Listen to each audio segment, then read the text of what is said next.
So when we look at the agenda today, couple key things. We are going to talk about improving capability, and that's talking about those types of automation and the approaches.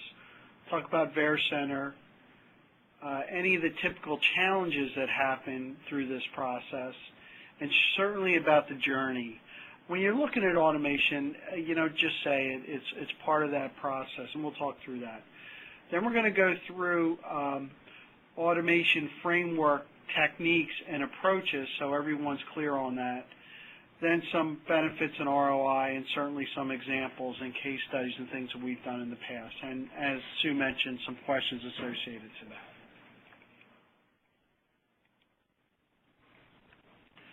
When you're improving quality in our approach, if you look at this solution, it just doesn't happen. It's over time and capability. You get that visibility, the control, the optimization, and innovation. And think of that in terms of automation. You don't just say automation on day one. You put a framework in place. You understand what can be automated from a visual standpoint, what cannot be. You take control from a process standpoint, so you're actually looking at projects from both a project level and a program level, and figuring out the right type of automation strategy as a process. And then finally, optimizing that in the sense of, okay, what have we automated? What can be built as a regression test? And what things can we reduce or reuse for later?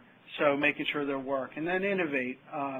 Not just maybe utilizing the typical tools of GUI automation, but innovate things like automating data setup, automating back-end systems. There's all types of different things, and then certainly measuring those.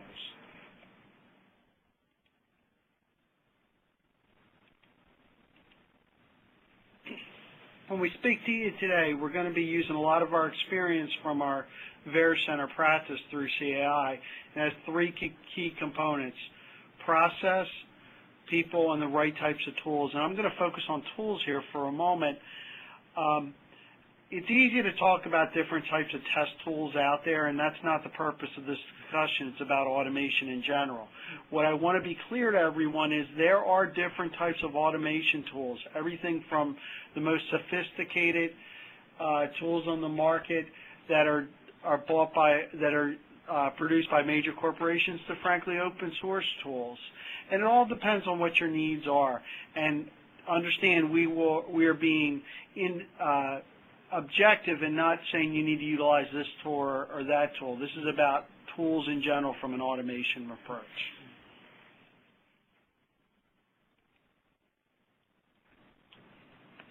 The real key when you get to quality assurance and testing is focusing on the requirements early in the process.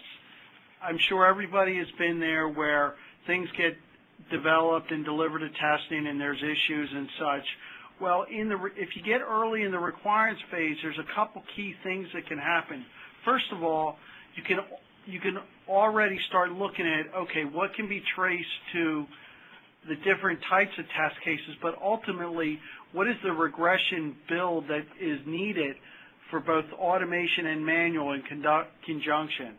And finding those defects early on, but being able to automate them as a nightly build through either an AMP process or those kinds of things is key for your success.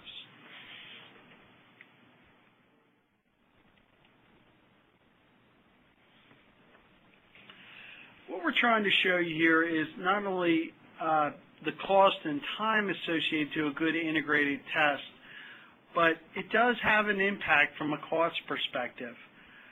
The number one thing people ask is, why do I have to spend so much money up front integrating automation as part of my process? I need to justify and do a return on investment.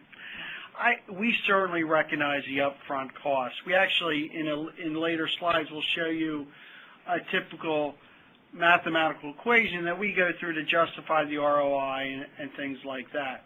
Ultimately, it's not just about the creation of the test cases. It's integrated within the process, but the regression, the number of regressions that are run against it, the impact of the business, the timelines associated to delivering quickly and be able to rerun those regression tests. And you're going to hear that a lot, regression tests. Automation is not about automating a script solely. It's about the ability to read and run those regression tests. That is the value.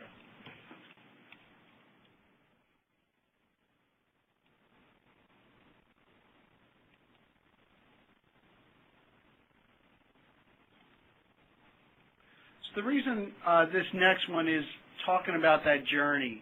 And the reason we show this is the fact of the matter is you're not going to see automation benefits just day one. There needs to be a whole process in full swing. And even after 6 months, you're still looking at what is your SLA, service levels you're trying to do, how are you leveraging your resources to re-swindle them to make sure that you don't have 9. For example, if you have 20 people on your testing team, 19 do a manual test and 1 do an automation. There needs to be some kind of breadth on that. And then after a year, focusing on the cost reduction. So through automation, how much did it improve? How much did it reduce your cycle testing time?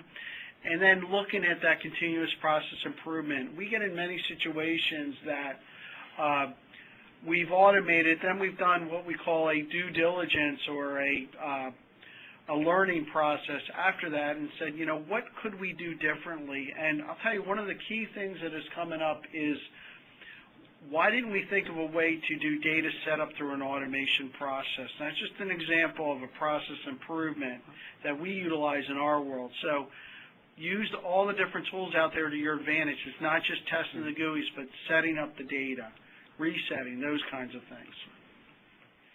And then going at 24 months, you're really in that, you know, model and mix, whatever your setup is, but making sure that you don't just have manual testers or automation engineers or some combination, and then getting to specifics around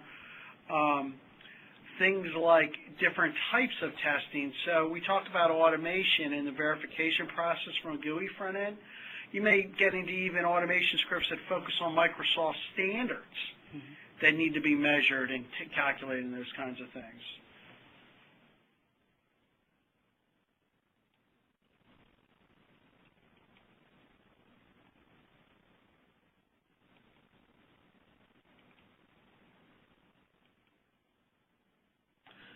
Okay, the next step is we're going to talk about some what I call tips and tricks around the building of automation frameworks. To give you folks a little bit of history, it's easy to just say you're going to buy a product or buy a tool and start automating things. There are a lot of different things that go into that, and early on, that was a focus, and I use the expression to get through a management meeting on a Friday to be able to show them the automation associated. But the reality of the situation is you need to understand what your goals and objectives are, what your tools you're going to be using, and what are the frameworks that are going to be utilized for the final, for the integrated approach. The scripting at the end is really just a step in the process. So I just wanted to make that important point, and I'm going to have Saji walk through some different types of automation frameworks and maybe add some real-life examples associated to that. Sure. Hello, everyone. Now, testing automation framework or choosing the right testing automation framework directly comes from one of the slides that Joe presented, which is improving organizational testing capabilities. Choosing the right framework definitely impacts and optimizes how your organization can improve or enhance their testing capabilities.